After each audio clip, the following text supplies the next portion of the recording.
অভিষেক বন্দ্যোপাধ্যায়ের পিএ সুমিত রায়, তাঁর বাড়িতে আজকে পুলিশ গেল। বিষ্ণুপুর থানায় অভিযোগ জমা। সেই অভিযোগের ভিত্তিতে আজকে সুমিত রায়ের বাড়িতে গিয়ে তদন্তে তলব করল পুলিশ। সুমিত রায় দীর্ঘদিন ধরেই তার খোঁজ পাওয়া যাচ্ছে না। দক্ষিণ 24 পরগনার বিষ্ণুপুর থানায় অভিযোগ। কি অভিযোগ? সেবাশ্রয়ের নামে রিসর্ট মালিকের থেকে তোলাবাজির অভিযোগ। আর নিউ আলিপুরে সেই সুমিত রায়ের বাড়িতে পুলিশ গেল।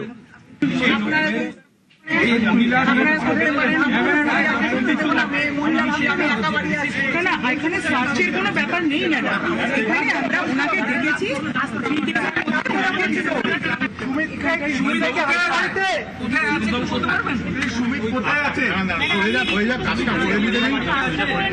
সুমিত কোথায় আছে একটু বলবেন? হ্যাঁ জানি তো কোথায় আছে, মাটির তলায় কোথায় আছে।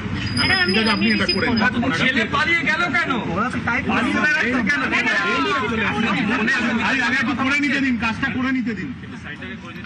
কোথায় সুমিত রায়? খোঁজ পাওয়া যাচ্ছে না, লাপাতা সুমিত রায়। নিউ আলিপুরের বাড়িতে সুমিতকে পেল না পুলিশ। পুলিশের থেকে সুমিত রায়ের মা নোটিশ নেন। 3 দিনের মধ্যে এসপি অফিসে হাজিরার নোটিশ। ডায়মন্ড হারবার এসপি অফিসে হাজিরা দিতে হবে 3 দিনের মধ্যে সুমিত রায়কে।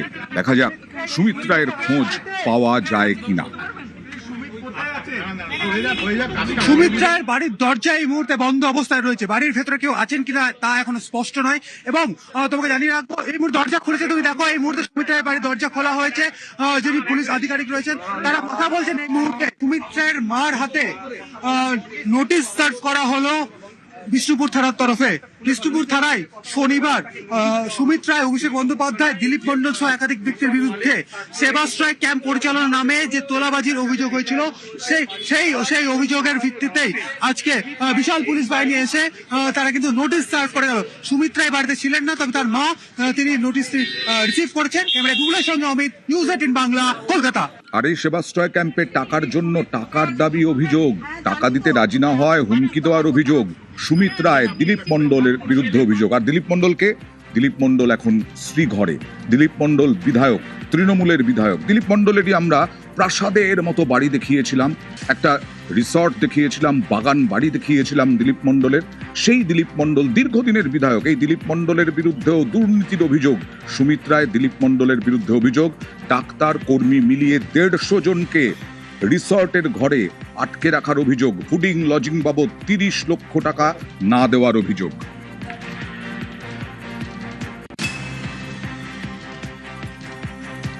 অভিষেকের যে ডায়মন্ড মডেল, এটা সুমিত রায় তো ব্রেন চাই। আমি তো বারবার বলছি, অভিষেকের মাথায় অত বুদ্ধি নেই। ওকে পুরো পরিচালনা করতে সুমিত রায় এবং ওর বাবা শম্ভু রায়, যিনি মারা গেছেন। ও তো কো-অ্যাকিউজড। অভিষেকের বিরুদ্ধে যতগুলো কমপ্লেন্ট হয়েছে প্রত্যেকটাই কো-অ্যাকিউজড হচ্ছে সুমিত রায়। আমাকে মারার প্ল্যানিং, আমাকে অ্যাটাক হয়েছিল ডায়মন্ডে কপাটাতে, সেইটা, এবং সেবাশ্রয় যতগুলো কমপ্লেন্ট হয়েছে যাদের জন্য এফআইআর হয়েছে, এই যে মাটি চুরি, প্লান চুরি, এই অভিষেকের সঙ্গে সবকিছুতেই সুমিত রায় যুক্ত।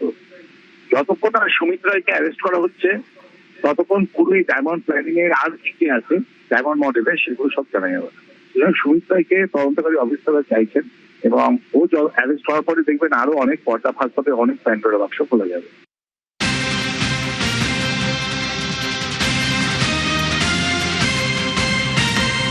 অভিষেক বন্দ্যোপাধ্যায় তিনি কি আরো বিপাকে?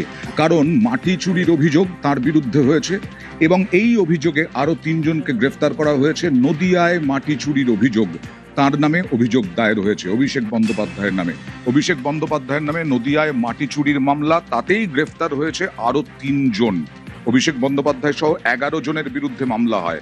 মাটি এবং গাছ বিক্রি করে সরকারি জমি দখলের অভিযোগ। 1100 বিঘে সরকারি জমি দখলের অভিযোগ, এবং পুলিশের জালে অভিযুক্ত শাহজাহান, হাসমাত ও বিদ্যুৎ। আদালতের নির্দেশে তদন্তে নাকাশিপাড়া।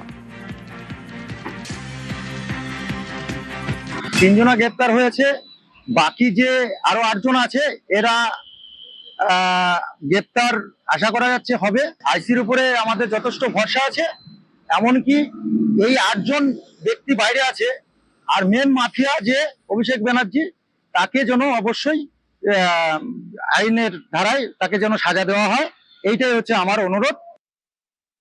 গত ইংরেজি 27/7/26 তারিখে কৃষ্ণনগর জেলা আদালতে, সিজিএম আদালত অভিষেক ব্যানার্জি সহ 10 জনের বিরুদ্ধে এফআইআর করার নির্দেশ দেন।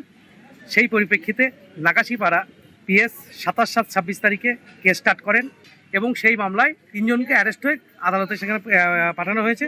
3 জন হলেন শাহজাহান শেখ, আরমান আর বিদ্যুৎ।